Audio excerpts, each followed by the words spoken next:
Tatay Digong po nandito na.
Kasama ako dito ngayon ang rin dumatay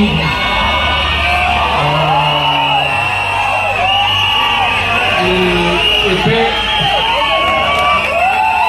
Senator Bongo, Senator Bato,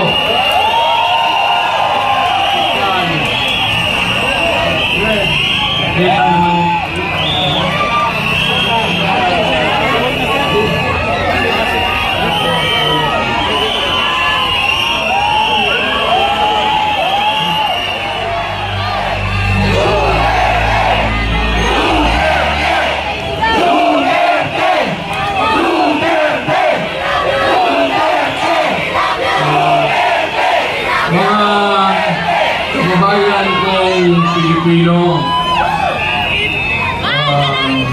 sa makaisa pa. Ngayon ko lang kayo nakita kasi umalis ako ng Malacanang ngayon lang. So pagpatawarin po ninyo ako, maghingi ako ng tawad. It comes late, but maraming salamat sa inyo at ginawa ako ninyong presidente.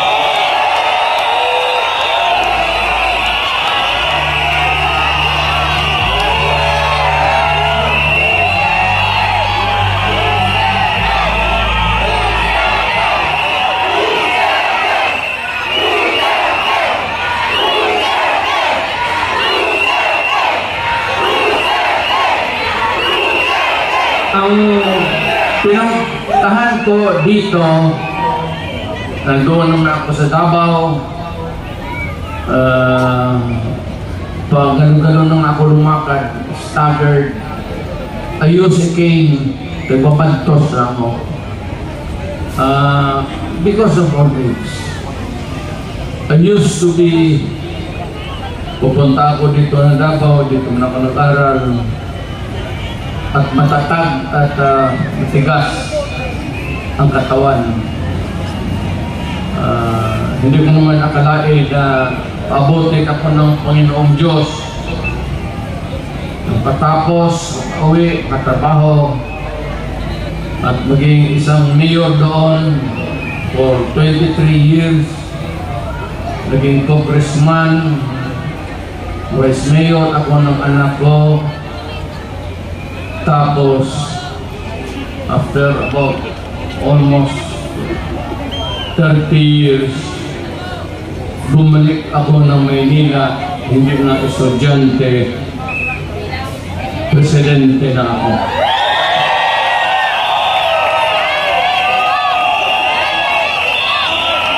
Itong ibigay ko sa inyo, maliit itong na bagay. Pwede niyong itapon ito pagkatapos. Tapon mo lang sa isip mo. Pero pagdating ng panahon, nakikiusap ako sa inyo, nakaluhod, na huwag ninyong kalimutan, ito ay legal. It could spell the difference of what we have now, what we can pass to you, our children. At anong maibigay mo sa inyong mga apo at mga apo at mga anak ng mga apo. Alam mo, may mga tao talagang ayaw ko sanang lumipas na.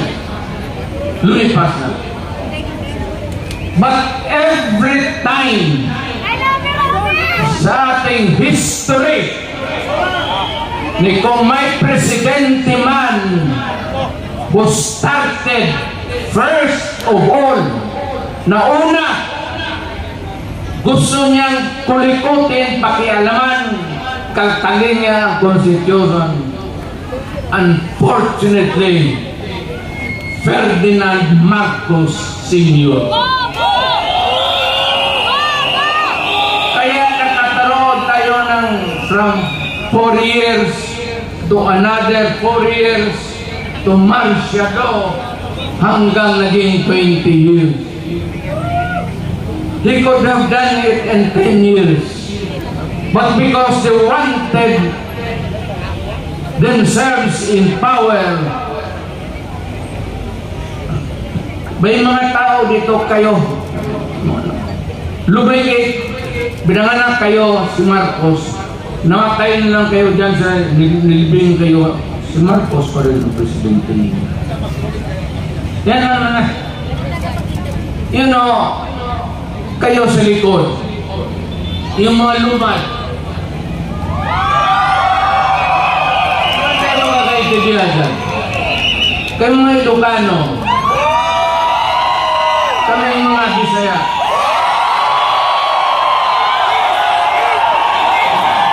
mga Waray, mga Moro. Noong unang panahon, nakakaintindihan ba tayo? Noong una, inalipin tayo ng mga Espanyol. Wala tayong pulbura. Ang sekreto niyan, pulbura pati kanyon. So, noong unang putok-putok, at mabuti na lang itong si Magellan, sumimple, pumunta sa likod ni Magellan, at pinoto yung itlog niya ng Magellan.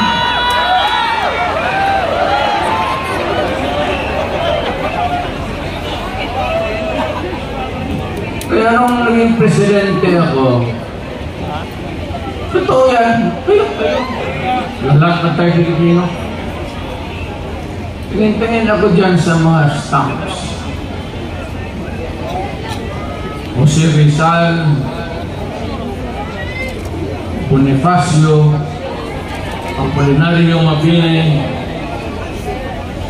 si Jacinto, Marcelo H. de Pilar, okay yan sila.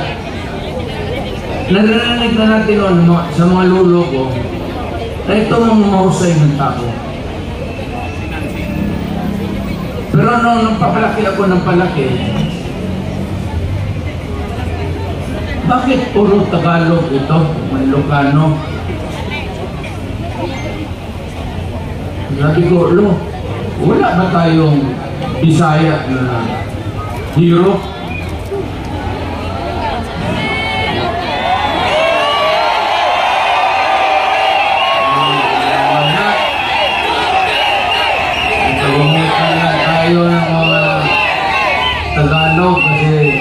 Sa Bisaya lang tayo.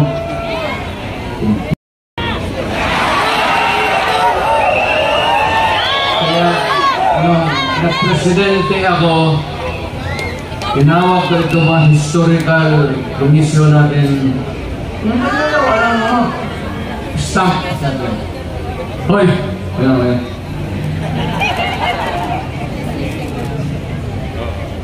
Kami bang mga Bisaya? Sino ang hero namin?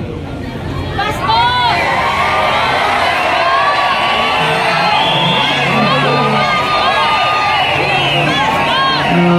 Balitaan namin si Daguhoy sa Cebu. Ang problema kay Daguhoy, of later years, nung bago lang, itong mga pulis na gago, wala itong pulis, ang tawag nila sa mga ganon, Daguhoy. Bakit rin yung pangalan ng Daguhoy yung mga animal na kriminal nila? Paano na nila si Daguhoy, hindi natin mahiro? O sino pa sabi? Yung tigas na Cebuano, sino? Sabi nga nila, meron man sir. O sino? Pero isda man siya. Sino? Si Lapu-Lapu sir. Na kayo, yun ang pumatay ka with bukas pag walang istampang tala. Kaya ngayon, nandyan na si Lapu-Lapu, tapos si Daguhoy. Sinabi ko sa mga pulis, pati military, huwag na ninyong tawagan yung mga hood-upper, mga kidnapper na Daguhoy. Ayaw ko, bakit nakaulian nila? Hindi naman sinasadya siguro. Pero medyo may dalawa, tatlo na kami. Kung mamatay si Pepe o si Bongo, nagdala natin ng pangatlong hero.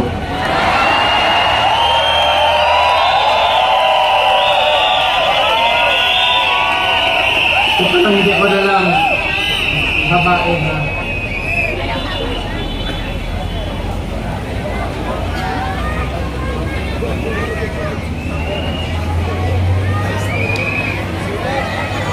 Ito ba dalawang papel? Ito yung konstitusyon ngayon. Bantay kayo dito. Bantay kayo dito. It would have a long and lasting, miserable life for you all. Ito yung konstitusyon natin. Ang una talang gumalaw nito, iba-iba niya, si Marcos. Maniwalat ka hindi, after a few decades, ang pangalawang taong gustong kumalkal ng konstitusyon natin, Marcos.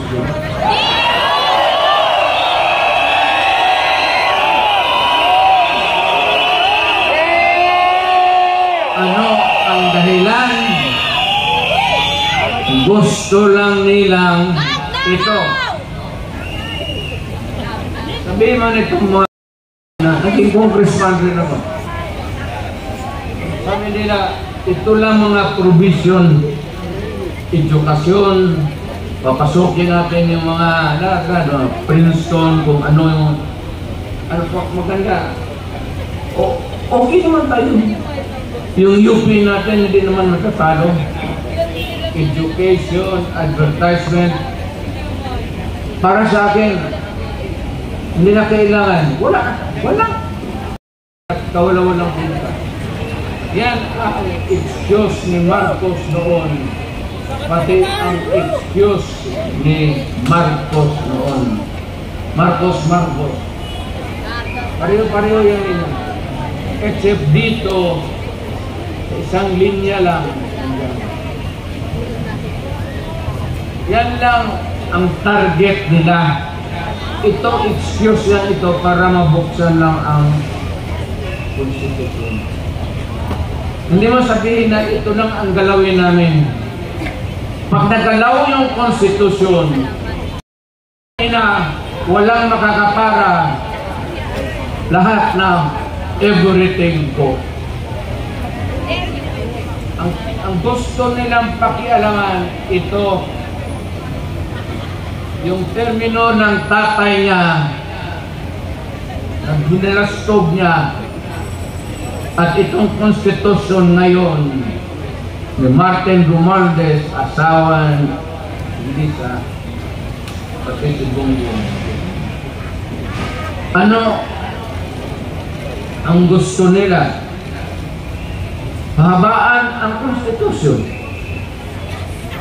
Kasi noon nga, nilang pastagan ni Marcos, napaalis siya sa Pilipinas, sinauli yung original. Pero, ginawang original, pero ang ginawa, one term lang ang president. 6 years, walang re-election. Kagaya sa akin. Yung Constitution na inabot under which Marcos was elected, ganon rin. One term, 6 years. Ito, excuses na lang ito. Kagaya nito ni Marcos Pino na tatay. Ang puntarya talaga nila, ito. Term extension.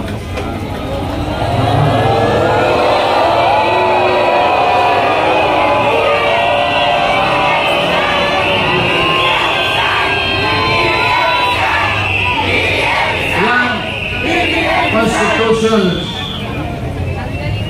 kung saan na siya nahialag, one term 6 years. Ngayon gusto na ng cha-cha, People's Initiative. Ang balita ko, may pangatlo na yan, Constituent Assembly by Congress. Mukhang inumpasahan na nila kahapon.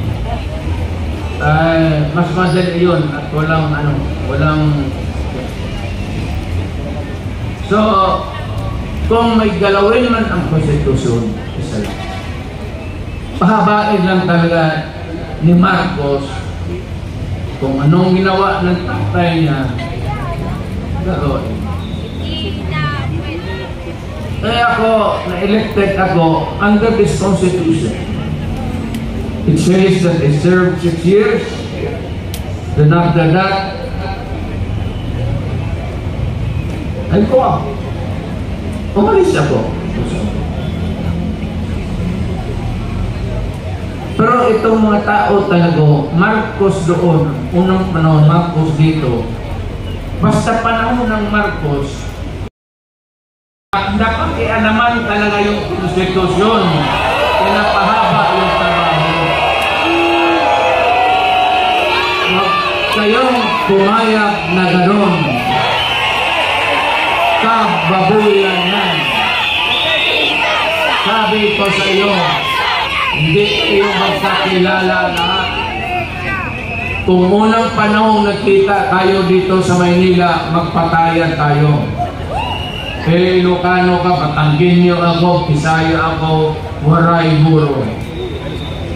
But in 1935, yung matatanda natin, yung mga minuno natin, nung binatawan tayo ng Espanyol, ang Espanyol nag-istambay sa Pilipinas ng 400 years.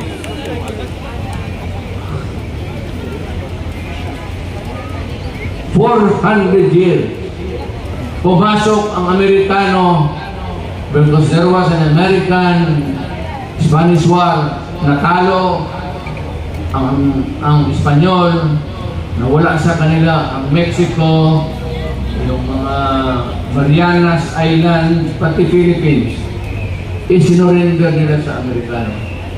So, ang umupo ulit dito ang Amerikano. So, ilang taon tayo nagdusa, nagpakahirap sa mga banyaga. Ngayon, may isang presidenteng dumaan na matagal na dinispat naman sana namin. Pati ito ngayong anak, may tuyo sa ulo talaga ang mga...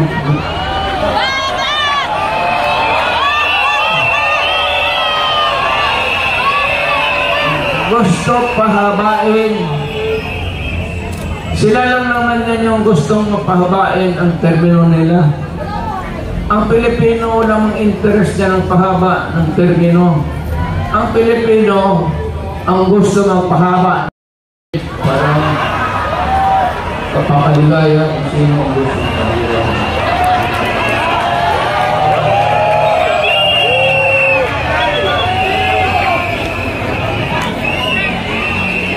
Hindi nga ako magtatagal kasi ilang araw na kayo. Uwi na kayo. Huwag lang kayo magpaluko. Yan ang legal na sabi. Huwag na huwag ninyong pumayag na mangyari. Kasi palitan nila ngayon, walang siguro kung mapalitan sunod na eleksyon. Kasi ang gusto nila, presidential Republican type of government. Ang Pilipino, tayong lahat dito, may isang boto para sa presidente. Ngayon, ang gusto nila itong Congress, i-email, tutunawin nila, gawain nilang parliament.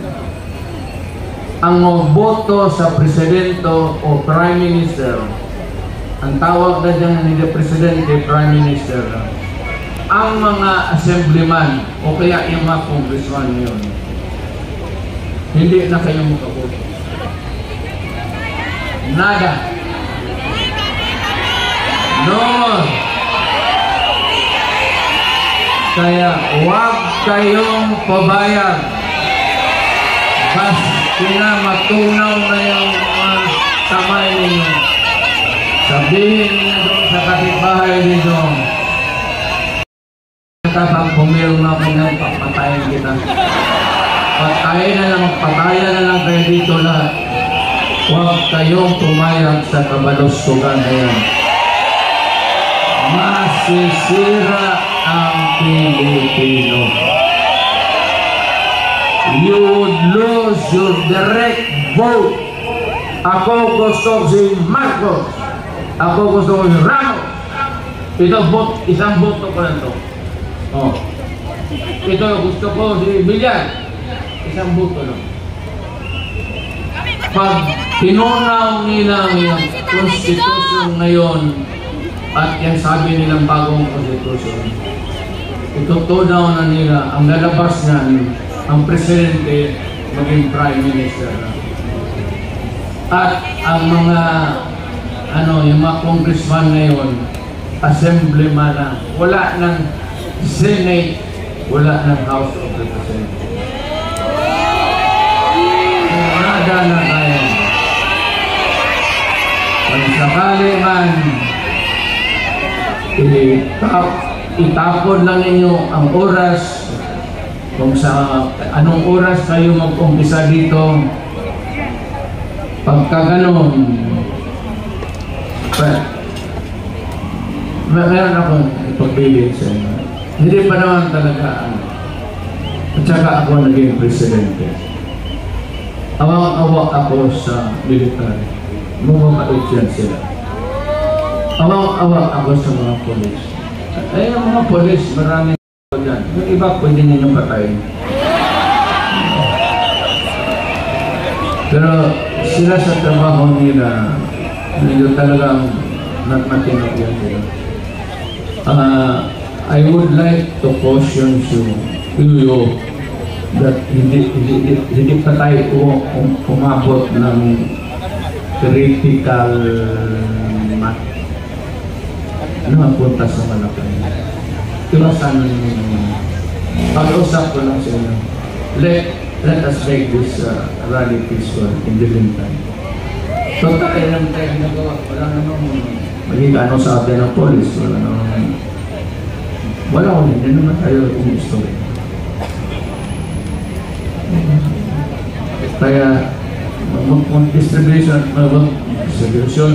demonstration ba tayo, dito na muna tayo. Let us not go into the seat of the governing power.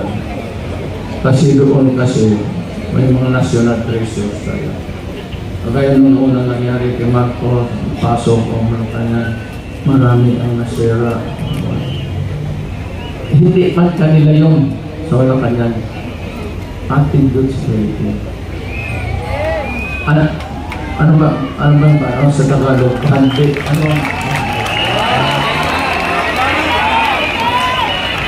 Yung lahat ng sa Malacanang, para sa lang ang jockey nila, pati pante. Yung lahat dyan, mga paintings, lahat makita mo, kayahanan ng Pilipinas. So, huwag mo na doon at pumunta to doon kung natin sirain. Ang huwag ninyong kalabanin ang police o the military. Kung pagdating ako ng magpapagit na. Kasi ayaw ko, naging presidente kasi ako, naintindihan ko trabaho niya. Mahal ko ang military. Mahal ko ang mga police.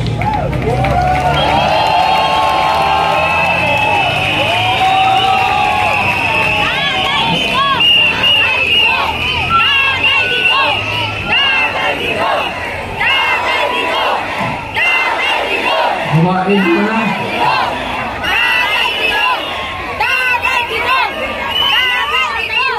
May nakikita kasi ako nung polis, ako nung president pa ako assign sa akin. Nawala man yung... Pero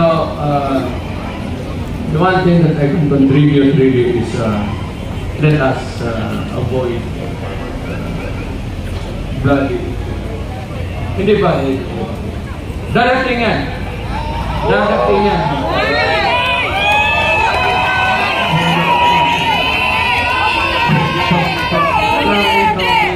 Duterte!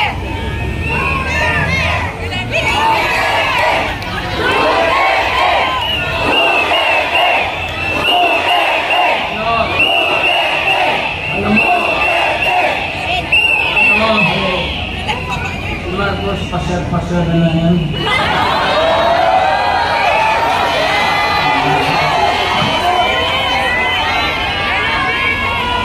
I love you, Tatay Digong! I love you! Bumalik ka na! Bumalik ka na sa Palacio! Bumalik ka na! Bumalik ka na! Marcos, Bumalik ka na!